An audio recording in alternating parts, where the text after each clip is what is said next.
ఇక ఎస్ఐఆర్ పై వస్తున్నటువంటి విమర్శలు రాజకీయ కుట్రగా అభివర్ణించారు BJP MP Laxman. Special intensive revision అనేది రాజ్యాంగ ప్రక్రియ అని, దాన్ని రాజకీయం చేయడం దుర్మార్గమన్నారు.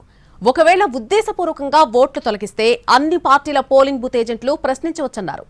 సర్లో పాల్గొనేది ప్రభుత్వ ఉద్యోగులేనని, కాంగ్రెస్ కు వాళ్ల అధికారుల మీదే నమ్మకం లేదా అని ప్రశ్నించారు. కాంగ్రెస్ పసలేని ఆరోపణలతో రాద్ధాంతం చేస్తుందని తప్పుపట్టారు. మజ్లిస్ మెప్పు కోసమే బీఆర్ఎస్ కాంగ్రెస్ గోల చేస్తున్నాయంటున్న ఎంపీ లక్ష్మణ్తో మా ప్రతినిధి Mahesh face to face. BJP Rajya Sabha సభ్యులు పార్లమెంటరీ బోర్డు మెంబర్ లక్ష్మణ్ గారు ఉన్నారు. వీరు ఎస్ఐఆర్ నేపథ్యంలో ఉత్తరప్రదేశ్లో కూడా ఎస్ఐఆర్ సంబంధించినటువంటి పార్టీ తరఫున ఇన్ఛార్జ్ కూడా వివరించారు. సో ఎస్ఐఆర్ పైన ఉన్నటువంటి అనుమానాలపైన వారు ఇచ్చేటువంటి సమాధానం ఇది, బీజేపీ పైన వస్తున్నటువంటి ఆరోపణలపైన వారు ఏం చెప్తారు, వారి మాటలు వినటువంటి ప్రయత్నిద్దాం. సార్ చెప్పండి, ఏదైతే ఎస్ఐఆర్ ఉందో ఈ ఎస్ఐఆర్ కేవలం బీజేపీ కొరకే చేస్తున్నటువంటి నేపథ్యం, బీజేపీకి వ్యతిరేకమైనటువంటి ఓట్లను తొలగించేందుకు కొరకే ఈ ఎస్ఐఆర్. మీరు చెప్పినట్టుగా నేను పూర్తి అనుభవంతో జాతీయ పార్టీ నాకు ప్రత్యేకంగా పెద్ద రాష్ట్రమైనటువంటి ఉత్తరప్రదేశ్కు ఎస్ఐఆర్కు నాకు బాధ్యత ఇవ్వడం జరిగింది. అక్కడ స్వయాన నేను దాదాపు 4 నెలలు ప్రతి ప్రాంతం వెళ్ళి పరిశీలించడం జరిగింది. ఇది ఒక రాజ్యాంగపరమైన ప్రక్రియ, చట్టబద్ధతో కూడుకున్నటువంటి ప్రక్రియ, ఎన్నికల సంఘం ద్వారా జరిగేటువంటి ఈ యొక్క ప్రక్రియ. ప్రతి 10 సంవత్సరాలకు జరగాల్సింది 20 సంవత్సరాల తర్వాత జరుగుతుంది.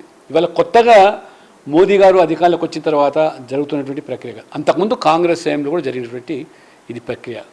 పైపెచ్చు ఈ ఓటర్ల శుద్ధీకరణ అంటే ప్రక్షాళన, అంటే చనిపోయిన వాళ్ళ ఓటర్లు, అంటే ఇవాళ 20 సంవత్సరాలు కనుక ఒకసారి మనం పరిశీలిస్తే సంవత్సరానికి 20-25 వేల మంది చనిపోతే మరి 20 సంవత్సరాల్లో 40-50 లక్షల మంది మృత్యులు చనిపోయిన వాటిని తొలగించాల్సి వస్తుంది. అంటే ఇవాళ కాంగ్రెస్ పార్టీ, బీఆర్ఎస్, మజ్లిస్ ఏం కోరుకుంటున్నాయి? చనిపోయిన వాళ్ళ ఓట్లతో ఎన్నికలు గెలవాలని మీరు ఆలోచన చేస్తున్నారా? పైపెచ్చు ఇవాళ అర్హులైన ఓటర్లు ఎవరైనా పేరు నమోదు కాకపోతే ఇది మంచి అవకాశం పేరు నమోదు చేసుకోవడానికి. ఇప్పటి వరకు జరిగినటువంటి ఎస్ఐఆర్ ఏదైతే ఉందో వివిధ రాష్ట్రాల్లో ఎక్కువగా మైనారిటీ ఓట్లను మాత్రమే అక్కడ తీసేశారు అని చెప్పేసి రీసెంట్గా మంత్రి అజారుద్దీన్ మాట్లాడినటువంటి నేపథ్యం, అర్థం పడ్డం లేనటువంటి ఈ యొక్క ఆరోపణలు. వాళ్ళు ఉత్తరప్రదేశ్లో మరి కొన్ని లక్షల ఓట్లు అక్కడ తొలగిస్తే అన్ని మైనారిటీలే.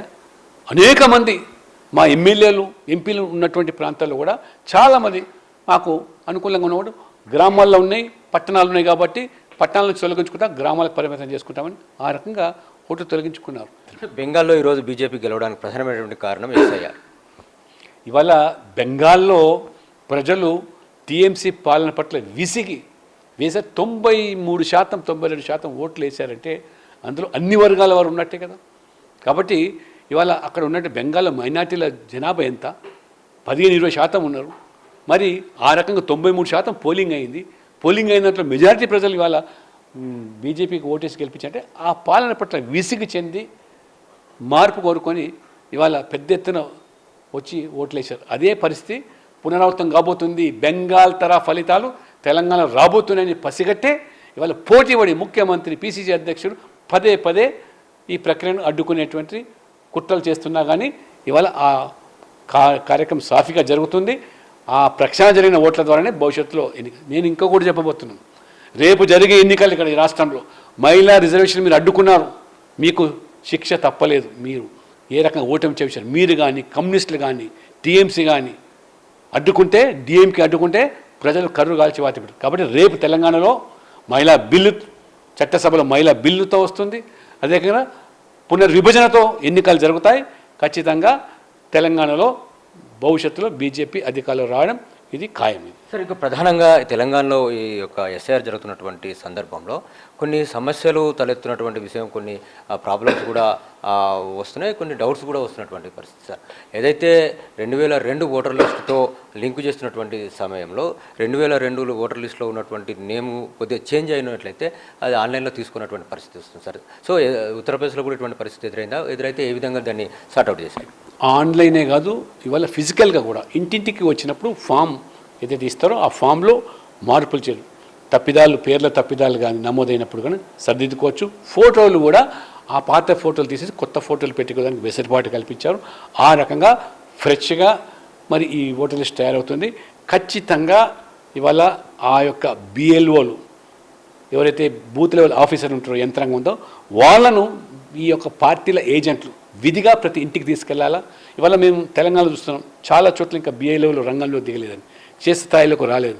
నేను ఎన్నికల కమిషన్ కూడా విజ్ఞప్తి చేస్తున్నాను, ఖచ్చితంగా బిఎల్ఓలు ఎవరైతే ఉన్నారో బూత్ లెవెల్ ఆఫీసర్స్ ఉన్నారో, అదే రకంగా BLA1 అంటే అసెంబ్లీ స్థాయిలో అధికారులు ఉన్నారో వీళ్ళందరినీ కూడా పనిలో పూర్తిగా నిమగ్నం చేయండి. ఎవరైతే తప్పించుకునే ప్రయత్నించారో వెంటనే వాళ్ళ మీద చర్యలు తీసుకొని మార్పులు చేయండి. అర్హులైనటువంటి అందరి ఓట్లు ఓటర్ జాబితాలో ఉండాలని, అనర్హులైనటువంటి ఓట్లు ఉండకూడదనేటువంటి విషయాన్ని వారు స్పష్టం చేస్తున్నారు. SIR కూడా ఒక పారదర్శకమైనటువంటి ఓటర్ లిస్టును తయారు చేసేందుకు కొరకే అని చెప్పేసి వారు అంటున్నారు. అన్ని పార్టీలకు సంబంధించినటువంటి BLAలు ఉన్నటువంటి నేపథ్యంలో ఈ ఓటర్ లిస్టులో ఎలాంటి పొరపాట్లు చూసుకోవాల్సినటువంటి బాధ్యత ఆయా రాజకీయ పట్ల పైన ఉందన్నటువంటి అభిప్రాయాన్ని వారు వ్యక్తం చేస్తున్నారు. కెమెరామెన్ వెంకట యాదవ్తో మహేష్, NTV, హైదరాబాద్.